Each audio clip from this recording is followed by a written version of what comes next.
বাংলাদেশ জাতীয় দলের তরুণ ক্রিকেটার মেহেদী হাসান মিরাজ দেশ এবং দেশের বাইরে দেখিয়ে চলেছেন একের পর এক চমক। হ্যালো ভিউয়ার্স, আজ আমরা দেখব ক্রিকেটার মেহেদী হাসান মিরাজের জীবনের কিছু অংশ। নাম তার মেহেদী হাসান মিরাজ হলেও তাকে মিরাজ মিরাকল বললেও ভুল হবে না। এতেই বোঝা যায় ব্যাট বল হাতে চমকে দেওয়ার মতো এমন কিছু করেছেন মিরাজ, তাই তাকে মিরাজ মিরাকল বলা হয়।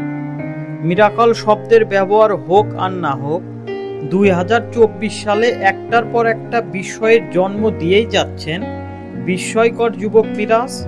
মেহেদী হাসান মিরাজ 25শে অক্টোবর 1997 সালে জন্মগ্রহণ করেন বরিশাল জেলার বাকেরগঞ্জ উপজেলার রঙ্গশ্রী ইউনিয়নে। জীবিকার তাগিদে একসময় তার বাবার সাথে পুরো পরিবার খুলনা চলে গেলে তিনি সেখানেই বেড়ে ওঠেন। বাবা জালাল হোসেন, মা মিনারা বেগম। তিনি প্রাতিষ্ঠানিক শিক্ষা গ্রহণ করেন বাংলাদেশ নৌবাহিনী স্কুল অ্যান্ড কলেজ খুলনা হতে। মিরাজ 8 বছর বয়সে ক্রিকেট খেলা শুরু করে। তিনি কাশীপুর ক্রিকেট একাডেমিতে যান।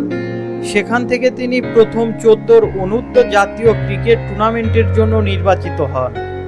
বর্তমানে তিনি বাংলাদেশ জাতীয় ক্রিকেট দলের একজন নিয়মিত সদস্য এবং একজন পরিপূর্ণ অলরাউন্ডার ক্রিকেটার হিসেবে ভূমিকা পালন করছেন। ক্রিকেট অঙ্গনে মিরাজের আগমনটা কিভাবে হয়েছিল, কার কাছে তিনি নিয়েছিলেন ক্রিকেটের হাতে ঘড়ি, এ বিষয়ে তার পরিবারের কাছে থেকে জানা যায় মেহেদী হাসান মিরাজ ক্রিকেট খেলা শুরু করেন একেবারে নিজের আগ্রহ থেকেই। তবে তার পরিবার থেকে ক্রিকেট খেলার কোনো সমর্থন পেতেন না বলে লুকিয়ে ক্রিকেট খেলতেন তিনি। এমনকি ক্রিকেট খেলার জন্য বাবার হাতে মারও খেতে হয়েছেন মিরাজকে। তার বাবা জালাল হোসেনও একথা স্বীকার করে বলেন, সব বাবা মার মতো তিনিও চাইতেন ছেলে ভালো মতো লেখাপড়া শিখে ভালো চাকরি করুক। প্রথম থেকেই আমি তার ক্রিকেট খেলাকে সমর্থন করতাম না। আমি গরিব মানুষ, আর সবার মতো আমিও চাইতাম ছেলে ভালোভাবে লেখাপড়া করে সরকারি চাকরি করুক।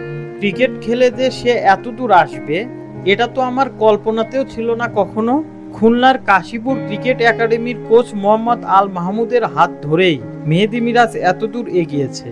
ব্যক্তিগত জীবনে 2019-এর মার্চে দীর্ঘ 5 বছর প্রেম করার পর বিবাহ বন্ধনে আবদ্ধ হয়েছিলেন মিরাজ ও রাবেয়া আক্তার প্রীতি।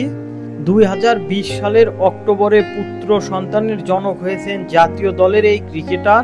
আন্তর্জাতিক ক্রিকেটে তার অভিষেক হয় 2016 সালের 20 অক্টোবর। মেহেদীর ইংল্যান্ডের বিপক্ষে টেস্ট অভিষেক হয়। তিনি একজন অফ ব্রেক বোলার। তিনি তার প্রথম টেস্ট ইনিংসে 6 উইকেট লাভ করেন। বাংলাদেশি টেস্ট খেলোয়াড় হিসাবে তার অভিষেক হয়। মিরাজ শুধু একজন ক্রিকেটার নন, বাংলাদেশ জাতীয় ক্রিকেট দলের নতুন প্রজন্মের নতুন অনুপ্রেরণা। তার গল্প আমাদের শেখায় ইচ্ছা এবং পরিশ্রম দিয়ে জীবনের সব বাধা অতিক্রম করা সম্ভব। তো এটাই ছিল মেহেদী হাসান মিরাজের জীবনী সম্পর্কে। যদি ভিডিওটি ভালো লেগে থাকে তাহলে লাইক, কমেন্ট, শেয়ার এবং সাবস্ক্রাইব করতে ভুলবেন না। এতক্ষণ আমাদের সাথে থাকার জন্য আপনাদের জানাই আন্তরিক ধন্যবাদ।